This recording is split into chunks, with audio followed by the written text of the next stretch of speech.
Guys, praise be to the EU. The based EU is coming to save us, okay? Like, the boomers in the EU Parliament, they've learned about microtransactions, and it's pretty good. But this is actually really cool, guys. Now, my understanding here is that this is kind of like, this is not like set in stone legislation. Please correct me if I'm wrong on that. It looks like it's kind of like recommendations or guidelines, basically, that kind of, basically, it's describing recommendations that they believe align with their current legislation, right? They're saying the legal base of this shit is here, right?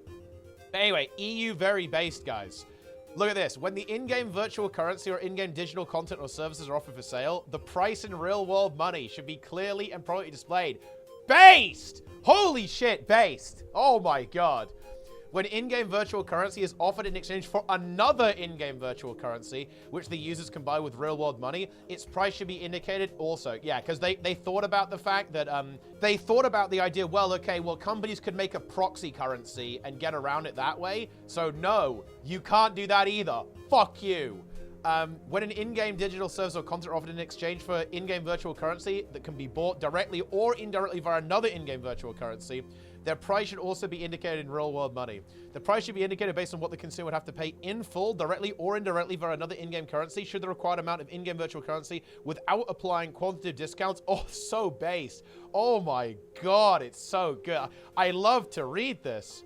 I just love to read this. By the way, guys, that's actually kind of crazy, because the way that that reads, to me, is that ArenaNet would have to put a $ next to this as well, because theoretically you can buy this with real money. So the 450 would have to have a $ price next to it as well. I view that as based because at the end of the day, a big part of the business model for these games where you can buy gold is literally doing that, is basically selling you this for real money. So I actually think, you know what? Yeah, fuck it. Maybe it should be like that, because that is the model here. Make no mistake, guys. The model is using this, right, as a proxy for real money. That is exactly what this is. Oh, set my nose. Ah, nice. Okay, dude. Nike actually has legal backgrounds. This is going to be really good. This is actually really, really good stuff. We're gonna go side by side, guys, because Nike has done the analysis for us here. Very exciting. So, although consumers may acquire in-game virtual currency in different ways and quantities, for example, through gameplay or due to promotional offers, this does not change the price of the in-game digital content or service itself. Holy shit. Dude, what what I want to know is, dude, what did this company do? Does anyone know this company, guys? Star Stable? They pissed off the EU, man. What is this? It's some kind of, like, horse simulator? It's like pay to win or something. Horses of Jorvik, because this is basically what kind of, like, I think triggered this, basically, if you read here. Yeah, coordinated enforcement action against Star Stable Entertainment AB. Following a complaint by the Swedish Consumers Association, the CPC network, coordinated by Christians, launched a coordinated action requesting Star Stable Entertainment to provide information on commercial practices that children might encounter in their game. Like, what is going on here? Like, what is this game? I've never heard of this, but yeah, I mean, wait, is this in the... Oh dear, guys. Fucking star coins. Choose your own. You can buy star coins in increments of 100. Oh, I guess this is their interpretation of, like, being able to buy as many as you like, I guess. That's actually pretty interesting. Well, we'll see why this might be a thing later. You can buy as many coins as you like, guys. Incredible. Oh, man, that's funny. Star coins. Oh, and you've, like, a premium membership as well. You can be a star rider of this horse game. Wait, how am I caught? Wait, dude, this is lit. Look. The EU is talking about this. I don't know about starstable.com. The EU knew about starstable.com. But anyway, so let's see. Nike actually has notes on. This is Principle 1. We've kind of gone over Principle 1. And this is basically the idea that you have to show the real world value of a microtransaction. Next to the funny money, right? Like, you can see here, this is like their example. So let's say you can buy this cat for 750 gems. you have to show that the 750 gems are worth 5 euros, right? That's like broadly what this is. Possible implication of the change is that items on the gem store that might work out to a strange number like $7.40 will most likely be rounded up to 10 or down to 5. That's actually an interesting implication, yeah. Because, yeah, you then have to consider, like, what does that actually end up looking like, right? In terms of the actual price. And, like, you know, people like to buy things like, oh, yeah, $4.99, right? $9.99, $10 or whatever. Yeah. And that's, like, the broad thing here as well. So let's see. Principle 2. Yeah. An EU MP struggle on their credit card? Yeah, maybe. Yeah, that's what happened, dude. Like, some like... some member of the EU Parliament, their kid, like, wailed on Star Stable. And they were like, bro, we gotta do something about this. We gotta fix this right now. We gotta sort this out. Practice obscuring the cost of in-game digital content and services should be avoided.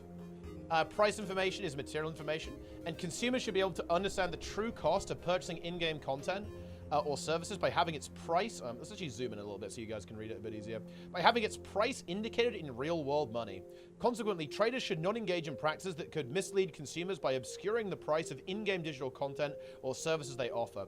When providing several different types of in-game virtual currencies within the same video game, or when a purchase of in-game items requires several exchanges of in-game virtual currencies before making the intended transaction, understanding its price becomes particularly difficult. Yeah, that's not really a thing in Guild Wars 2. That's what Nike says here, exactly. You don't have to, like, do multiple steps. Yeah, exactly. The blue gems and then the red gems. I think the... Yeah, well, yeah, exactly. This is... Yeah, Nike then goes on to talk about this, and I think he's absolutely right here. The only way this could apply, and... this is probably where a lot of complex interpretation comes into play here, because what if they do consider gems to gold and vice versa to be a part of this? Like, this is the interesting thing, right? What if they say, well, hang on.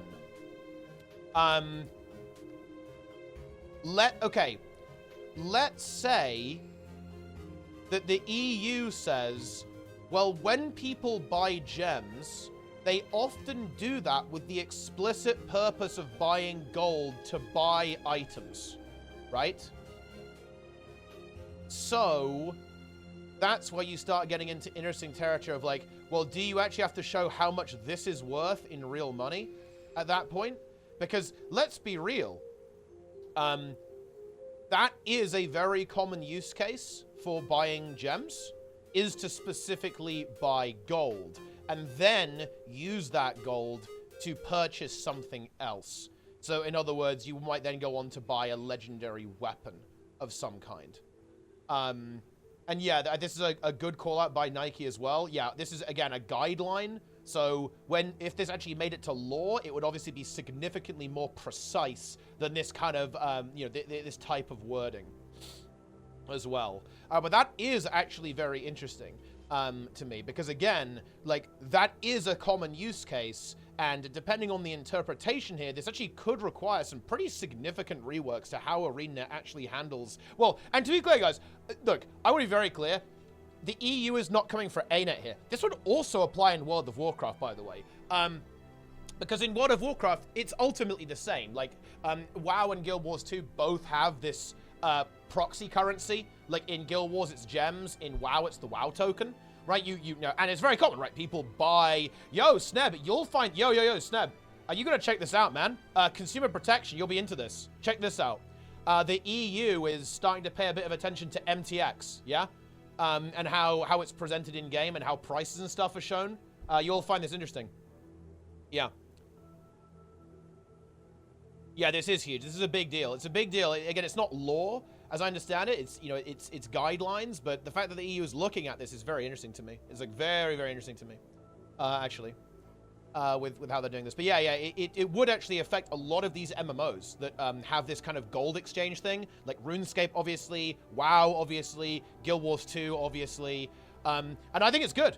I think it is, like, a very, very positive kind of situation here, to be honest, because at the end of the day, yeah, like, people do get baited. It does really suck that you can't buy as many gems as you want. And look, guys, okay, let's look at this. 350 gems, right? How interesting, right? 500 gems. I'm looking at the, you know, the non-discounted version, right?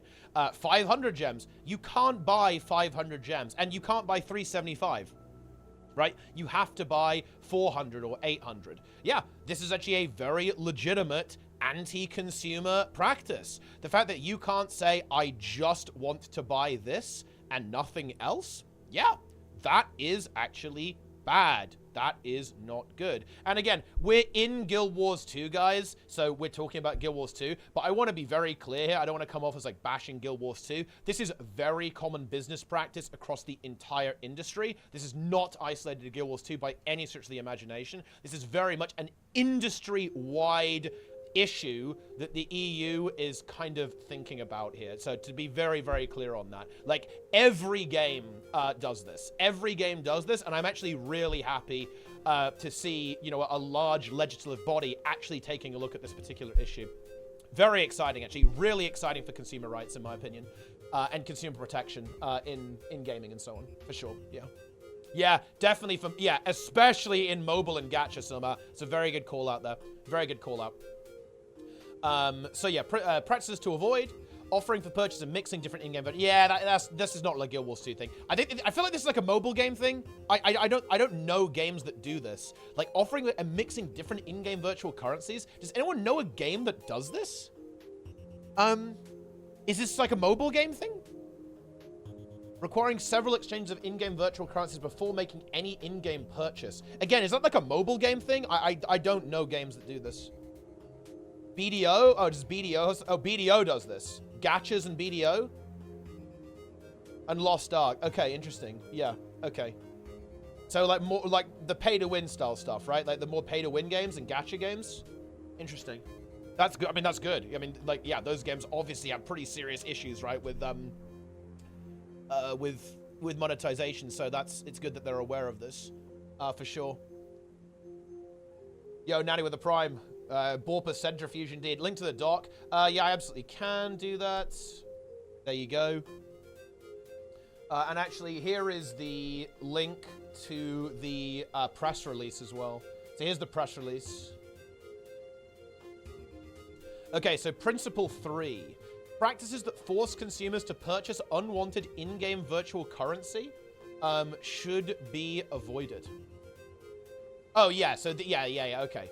Traders should not engage in practices distorting the economic behavior of customers. Yeah. This is the thing we were just talking about, right? Yeah, see here? Yeah, this is what we were just talking about. Offering in-game virtual currencies only in bundles, mismatching the value of purchasable in-game digital content and services. So yeah, you can see the example they give here. You've got 37 gems. It's kind of funny that they use gems here, isn't it? And the sword of destiny is what they're, look at that. Look, they're gamers, man. Dude, shout out to the EU. They're gamers. They know. Like, requires level 20, main hand weapon, crit. Dude, look, that's fat loot, yeah? Crit chance plus 10. That's a big one. But you can see here that the sword of destiny is 750 gems.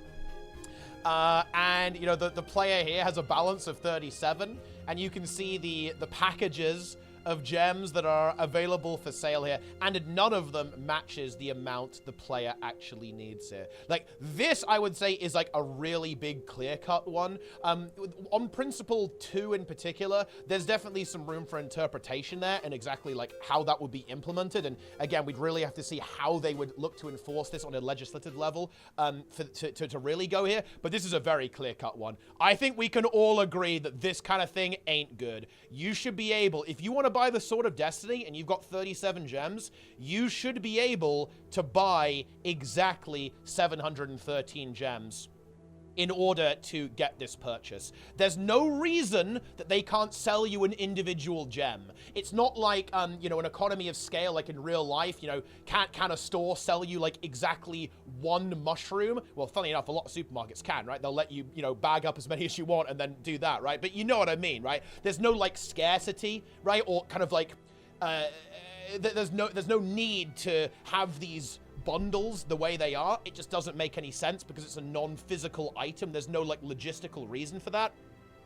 So yeah, you should absolutely be able to buy the exact amount you want without any overflow whatsoever. And if you do sell things in bundles, like in increments of 100, in 200s or 400s, then all of the things that you sell should match those increments, yeah? You shouldn't be left over. You shouldn't be, like, forced to buy more than you need. This is, like, a very basic, super clear cut. Everyone agrees on this.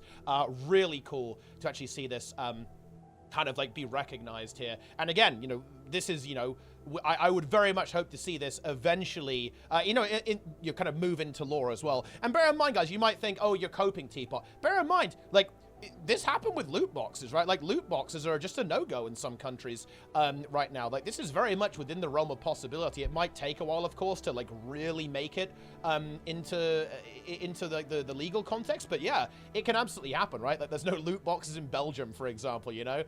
Even in Guild Wars 0, they just don't exist in the gem store there, which is pretty interesting with that one. But, yeah, there you go. Very cool.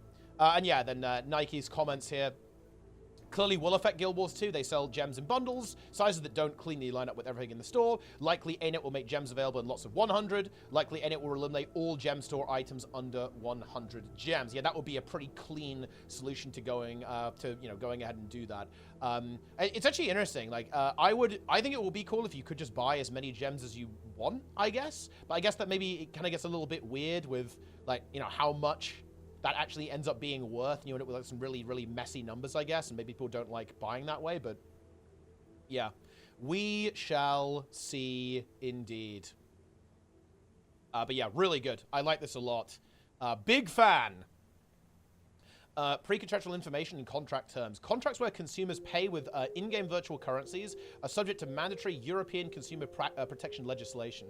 Consumers are entitled to the necessary pre-contractual information set out in the relevant legal provisions. They are also entitled to contract terms that are fair, clear, and intelligible. Well, I mean, yeah, I mean, look, that's pretty fucking basic, isn't it? Like, they're just saying, yeah, don't bamboozle people, right? Like, I mean, yeah. I mean, good, right? Good, I guess, right? Like, that sounds good to me. Love to see that. Don't trick people. Big fan. Yep. Principle 4. Consumers should be provided with clear and comprehensible pre-contractual information. Oh, yeah, so, wow, they're actually going to get into the weeds. I'm not going to lie, guys. Nike says it's outside his expertise. This is probably not going to be something I can really give a lot of commentary on, but we will read it, and we will see what it says. When offering consumers the purchase of in-game virtual currencies, traders should comply with their legal obligations to provide consumers with clear and comprehensible pre-contractual information. This information should also be provided when offering to purchase in-game digital content or services, whether in exchange for real-world money or through the spending of in-game virtual currency. So let's see, what do they want you to do?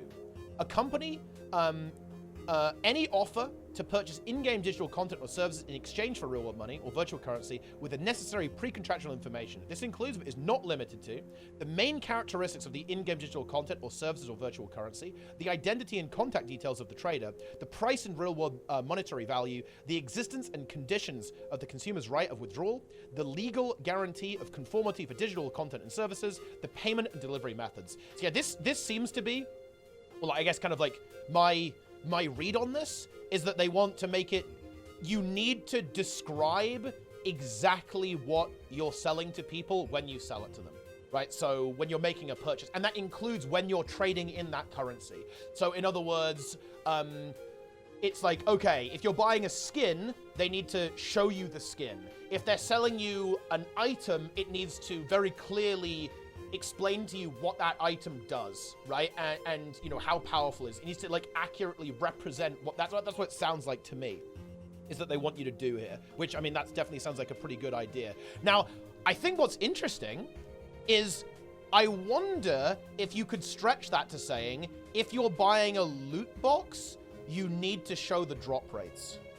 And, like, the exact drop rates. That might be a bit of a stretch, and to be clear, guys, I think this definitely is, like, the exact interpretation of what this means is definitely not my area of expertise. If it's slightly outside, if it's outside of Nike's area of expertise, it's definitely outside of mine. But, I mean, look, if they're saying you have to be really transparent with what you're paying for, then I think you could make the argument that could also apply to stuff like the drop rates on, you know, if you're buying a loot box of some kind, you have to show exactly what that drop rate is and, like, what you can get out of it.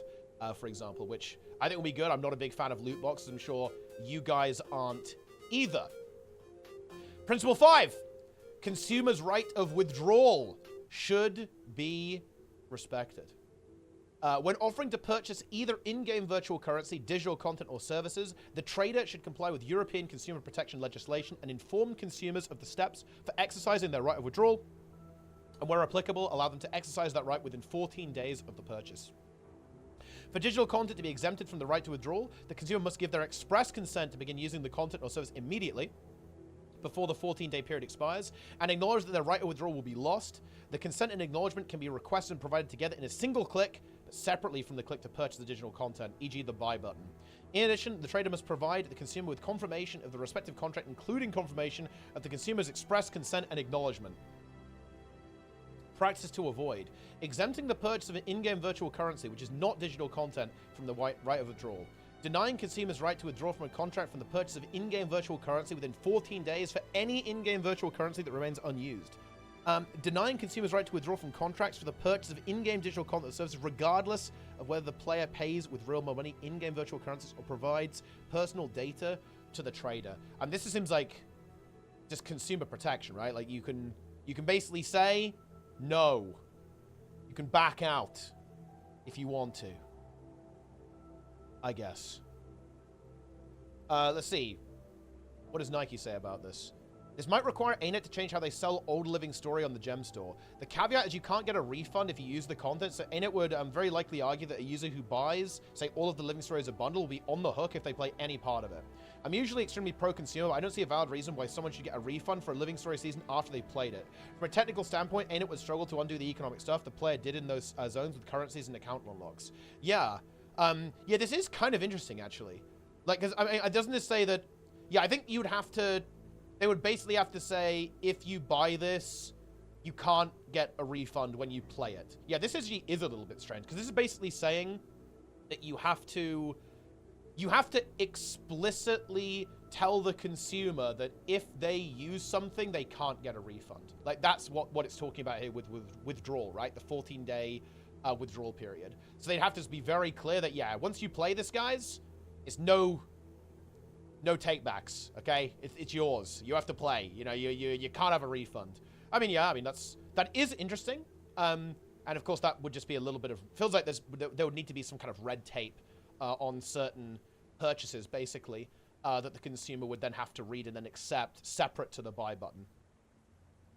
Is locked in. Exactly, yeah. Yeah, they would... I think they would have to do that, though, when you're making a purchase, right? They have to get you to accept the fact that once you buy this, no takesy-backsies, pretty much. Like, that will be the thing there. Principle 6. Contractual terms should be fair and written in plain and clear language. Seems good. I'd look, you know, nobody reads this shit anyway, guys, okay? It's all good. The terms and conditions of the video game and any contractual terms related to the purchase of in-game virtual currency or the purchase of digital content or services within in-game virtual currency should be written in plain and clear language. Contract terms cannot limit the consumer's statutory rights when making purchases with virtual currencies, as these contractual terms are, in most cases, not individually negotiated with consumers. Yeah, because there's like a blanket TOS that you hit accept on, right? They should not be written in such a way to cause a significant imbalance in the parties' rights and obligations under the contract to the detriment of the consumer. So, what do they want you to avoid? Terms that give the trader unilateral rights to cease, modify, or withdraw the purchased digital content or services, or the purchased virtual in-game currencies at any moment in an unfair manner. Yeah, this seems to have like a little bit of a parallel to... Do you guys know that like stop killing games thing? There seems to be a little bit parallel to that, where it's saying that, okay, we can't just take your game away once you've purchased it, or they don't want you to go in that direction, or we can't take your virtual currency or your MTX away, right? Like, you know, they want you to really avoid, or they want these companies to really avoid designing monetization that operates in that angle. Terms which deny or limit consumers their legal rights or their ability to exercise those rights, including when making purchases using in-game virtual currencies. Terms giving unilateral rights to traders to remove content or features in the video game at any moment. Yeah, that's similar to the first point here.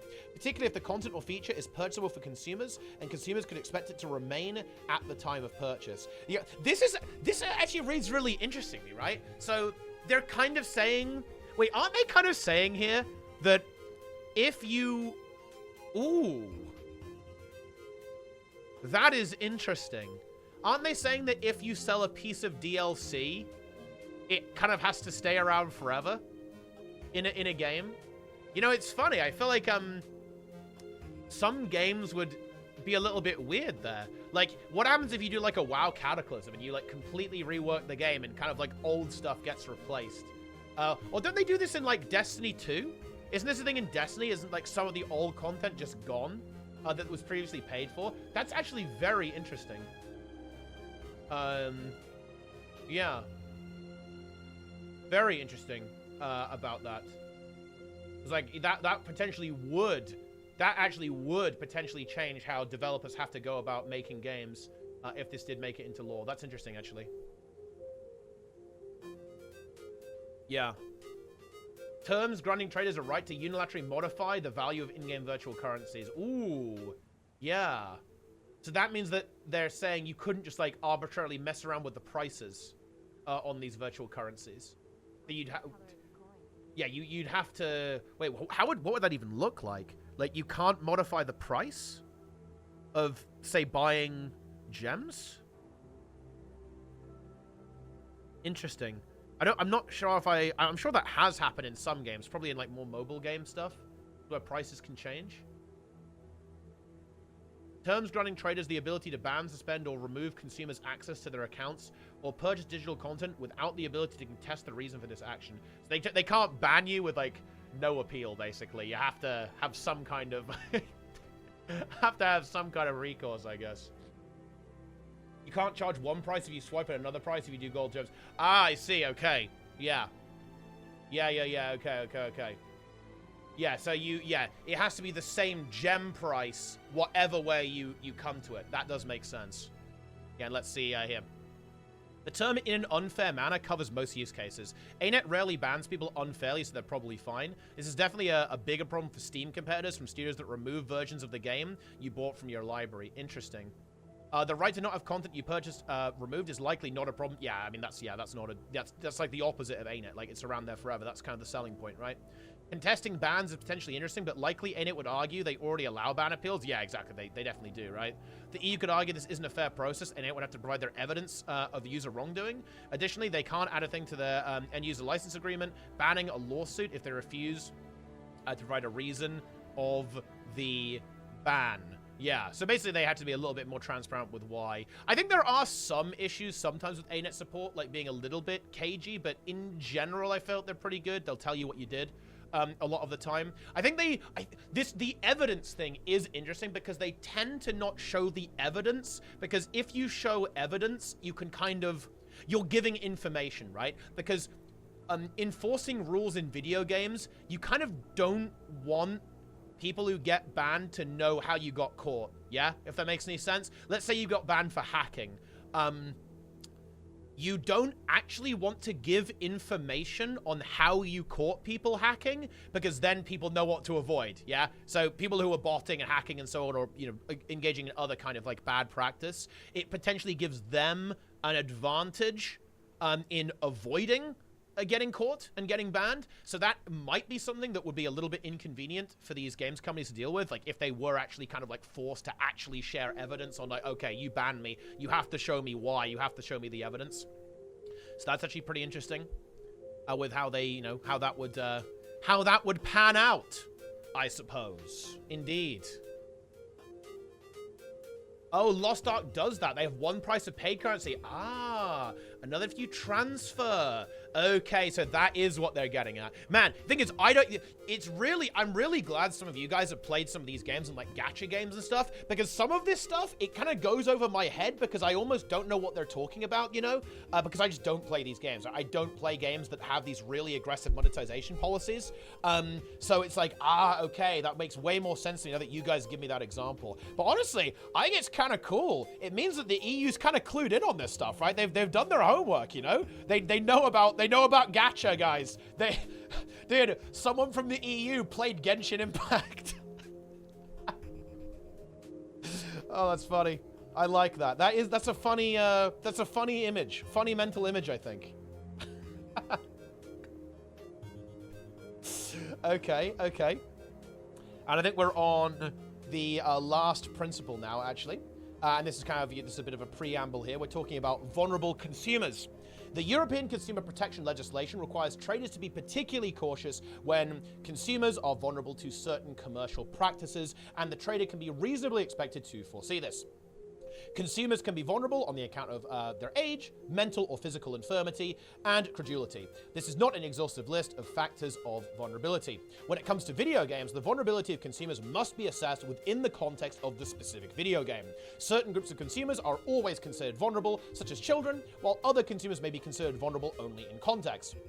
For example, a consumer that outside of a video game would generally not be considered a vulnerable consumer may be vulnerable in the context of a video game that includes practices that could exploit a specific vulnerability. For example, a problematic spending behavior. Right?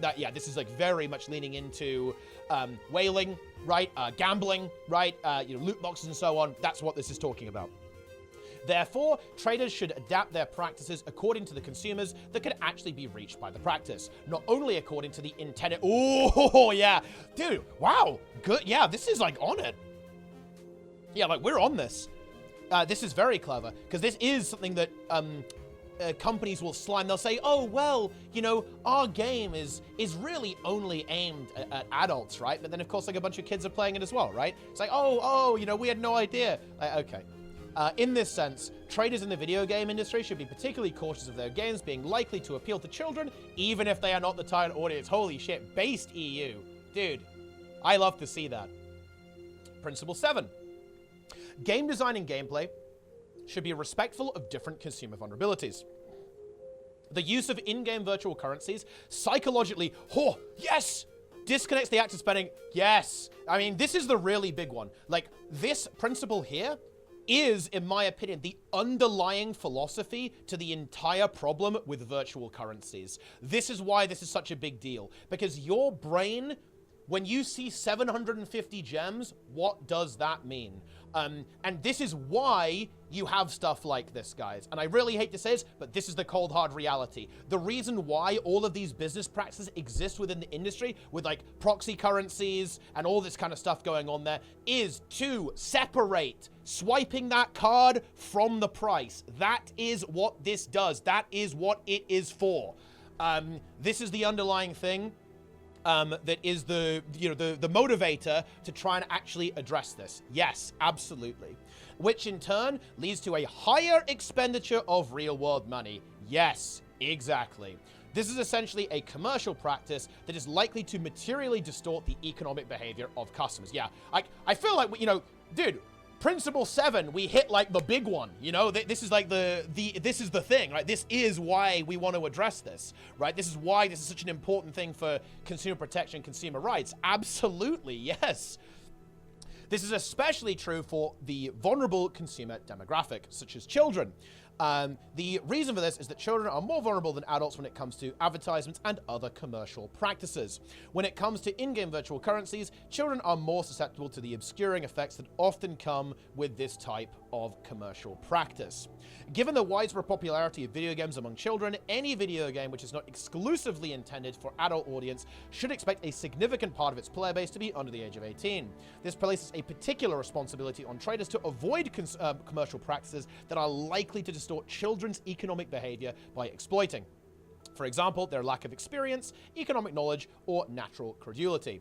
Traders should make use of parental controls and consumer-friendly default settings to reduce the risk of vulnerable consumers being unfairly influenced. Nevertheless, age gates and parental control functions do not limit traders' responsibilities to adapt their practices to the players. So yeah, they're covering their ass and they're saying, listen, okay, even if you put an age gate on, okay, you still can't be a shitty company, okay? Based.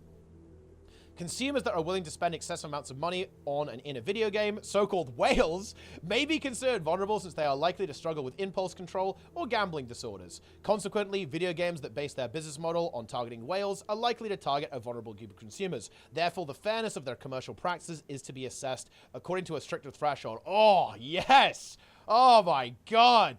I love to read this. Yeah, I think this is worth talking about, guys. And gambling can be fun. I'm a kind of a gambling enjoyer. I'm sure you guys have seen me like burn loads of gold on the Ecto Gamble and even open black line chests. But that it is something that needs to be handled carefully, right?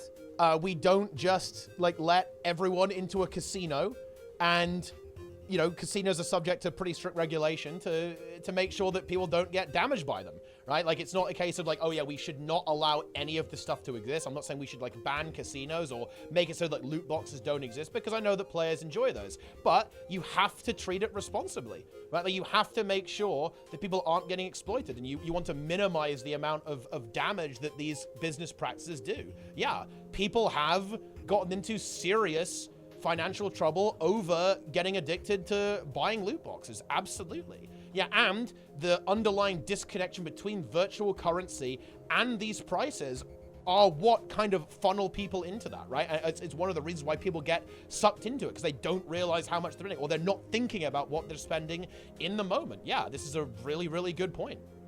Absolutely. 100%. Action points to be taken. When designing a video game that includes in-game virtual currencies, consider the vulnerabilities of the players and ensure that the gameplay does not exploit these vulnerabilities or unfairly influence consumers' economic behavior. When designing commercial practices that encourage the purchase and/or use of in-game virtual currencies, including advertising and marketing techniques, consider the specific vulnerabilities of the player demographics and ensure that they do not exploit these vulnerabilities or unfairly influence the economic behavior of these consumers. When designing the gameplay, always ensure that the commercial element of in-game advertisements related to in-game virtual currencies, digital content, and services to be purchased with in-game virtual currencies are sufficiently clear and distinguishable from the gameplay. What is it? Wait, what is it saying here? Commercial element is sufficiently clear and distinguishable from the gameplay. So in other words, it wants to make it. Oh yeah, it wants to make it like very clear that you're spending money. You have to make it clear that you're actually spending money on something. Do not use commercial practices that directly exhort children to buy in-game virtual currencies or digital content or services, or persuade adults to buy it from them on their behalf. Bro, that would be crazy. Like, you design a game that like says, "Hey, go get your parents to swipe on this, bro. Do it." Ensure that functional parental controls with age-appropriate default settings are provided. Yep, seems like a fair thing to have. Such as by default disabling the possibility of spending real-world money in the video game if the video game is not exclusively limited to an adult audience only. Yeah, I mean, we've all seen the like the horror stories, right? Like, you know, with the kid who finds the card and like swipes thousands on a stupid mobile game. Like, they want to make sure that, you know, you kind of have the ability to prevent that from happening. Well, as best as you possibly can, right? Use the platform level parental controls offered by the platform which the video game is available. That seems to be like a big mobile game thing, because like, mobile devices like have this, right? You can limit the screen time and you can basically have a lock on it so that, you know, it's like built into the operating system of the actual device itself. I imagine that's the case on consoles. I imagine that's the case on a lot of mobile devices. So this is like a mobile targeted thing. And basically, they're saying here that if you're making an app that might be played by kids, you need to make use of those system-level parental controls to prevent children from being exposed to some of these kind of microtransaction business practices. Avoid basing the business model on practices exploiting vulnerable consumers willing to spend an excessive amount of real-world money in a video game. Okay. I mean, yeah, basically, don't make... You know, this one is, like, really hard to interpret, right? Because it's like... They're talking about pay to win here. They're talking about gacha, and they're talking about pay to win.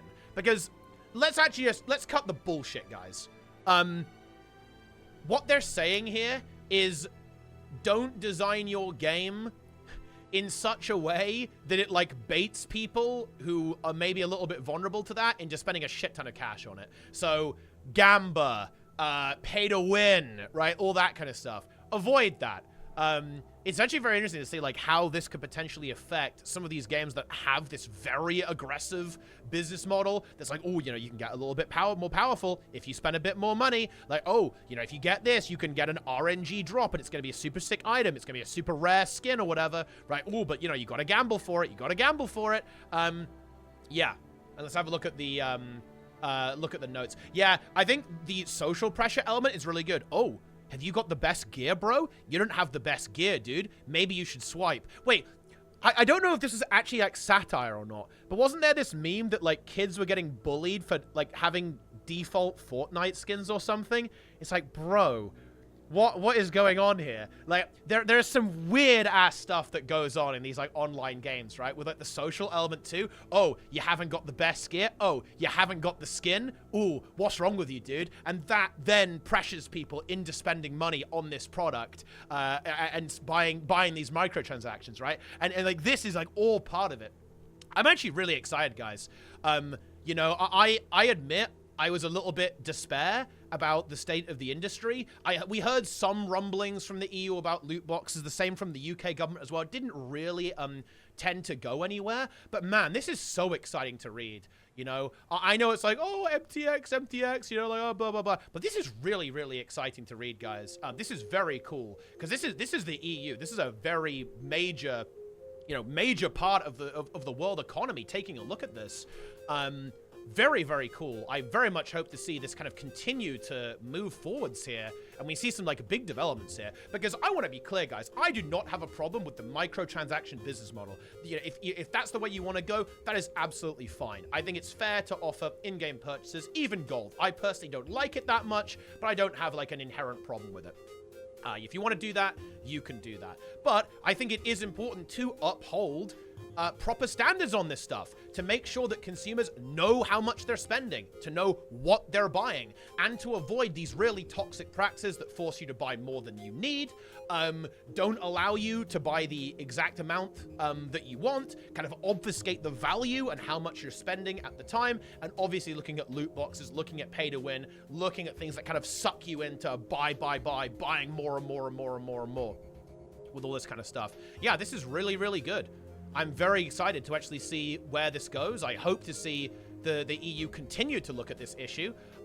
Yeah, what can I say, guys? Like, I'm really glad that someone from the EU's kid was a starstable.com whale, and they've decided to fix it. Love to see it. Big fan. Or maybe it wasn't a kid. Maybe it was actually one of the EU gamers. You know, maybe they got addicted to buying... they got addicted to buying these star coins, man. You love to see it. But yeah, really cool. Let's actually check out Nike's notes on Principle 7. Age gates are interesting. It's likely ArenaNet is covered and the game is already rated for teens and up, but perhaps it will be set to 18 and up.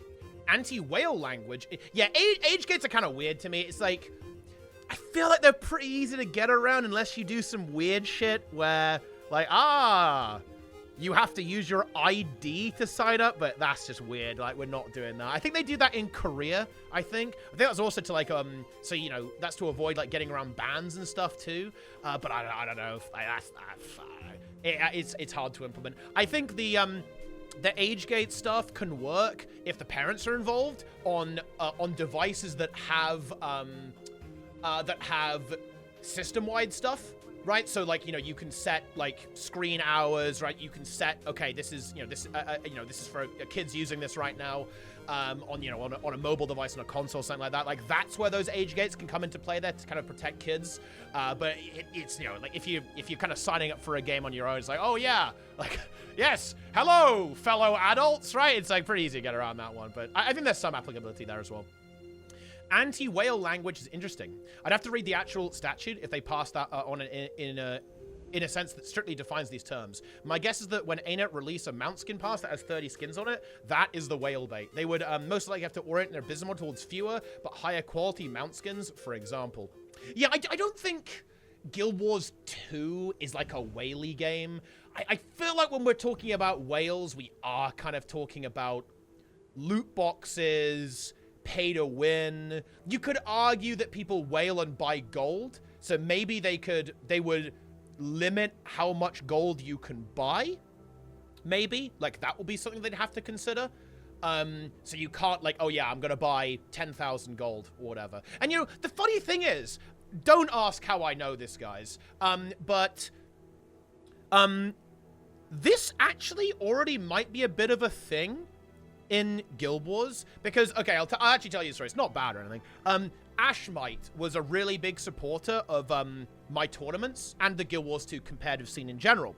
And, dude, Ashmite was buying gems for prize pools, right? And he actually said, oh yeah, I actually bought so many gems, I can't buy any more for a while, so I'll have to wait a little while. So there already is some kind of implementation, I think, in Guild Wars 2 already, actually. So I think that's kind of where this could maybe go. So you can't, like, giga spend on something. Like, you can't keep spending to prevent this kind of, like, whale-like behavior. Is what's going on there. And yeah, obviously, I think looking at stuff like pay to win. And yeah, maybe you can't just... you can't buy, like, a mega expensive, like, oh yeah, buy 30 skins all in one go, as Nike says here, right? Like, this mega expensive thing that's gonna bait people into buying it. You have to, like, divide it up into little pieces so people can buy the thing that they want. For sure, yeah. This principle also clearly applies to Black Lion keys. Absolutely, yeah. They are absolutely whale bait, yeah. In the strict interpretation, they would have to make every potential key drop available for statuettes, or maybe just individually purchasable to avoid any RNG. Yeah, for sure. Yeah, exactly. And honestly, I'd be in favor of that, for sure. Absolutely.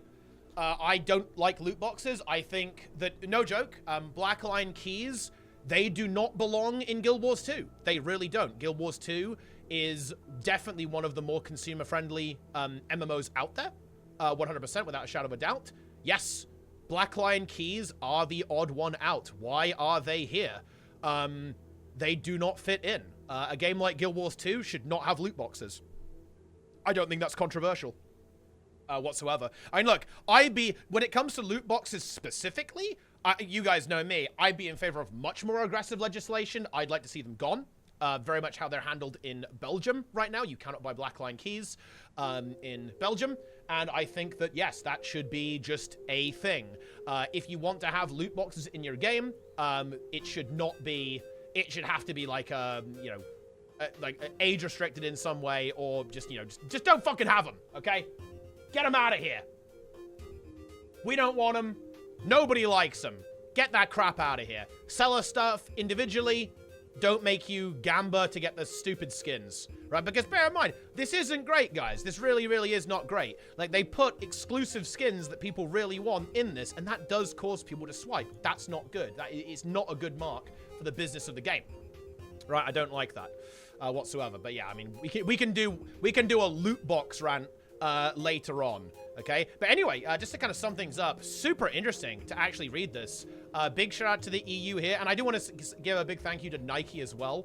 Nike has a legal background, and that's why I asked for his input and his kind of interpretation of what this stuff actually might mean and how it actually might apply, if this did get kind of like more specifically kind of pushed as legislation. And to be clear, I think my understanding, and correct me if I'm wrong here, but basically these are principles and guidelines based on existing law. As you can see here, the legal basis for this principle is Articles 6.1d and 7 of the UCPD and Article 6.1e of the CRD, and these are kind of current EU regulations that are in place.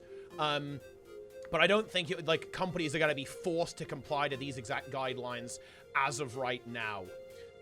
So this would have to be further pushed and turned into some kind of legislation for it to actually apply. As for right now, they are guidelines. But don't let that kind of detract from what this is. It's certainly true that, yeah, maybe nothing's really going to change right now. But the fact that this is on the radar, right now for the EU, which is a major regulatory body, globally, of course, is really exciting.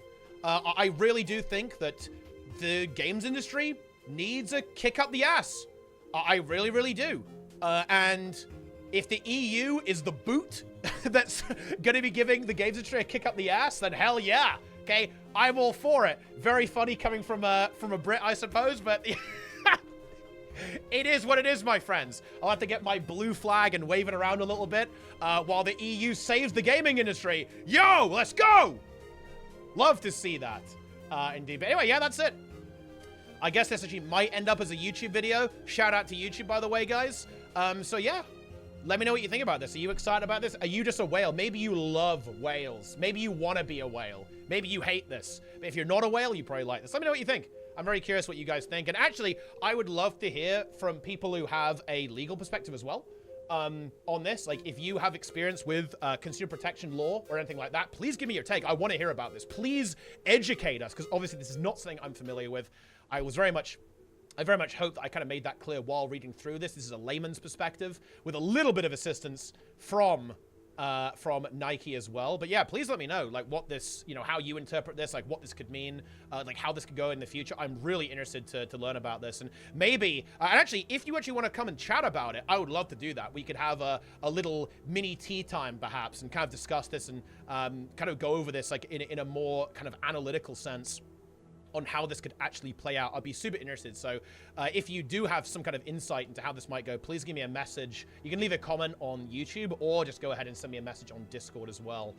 Very interested to see what this could actually mean for the games industry. But anyway, that's it. Like, follow, comment, subscribe.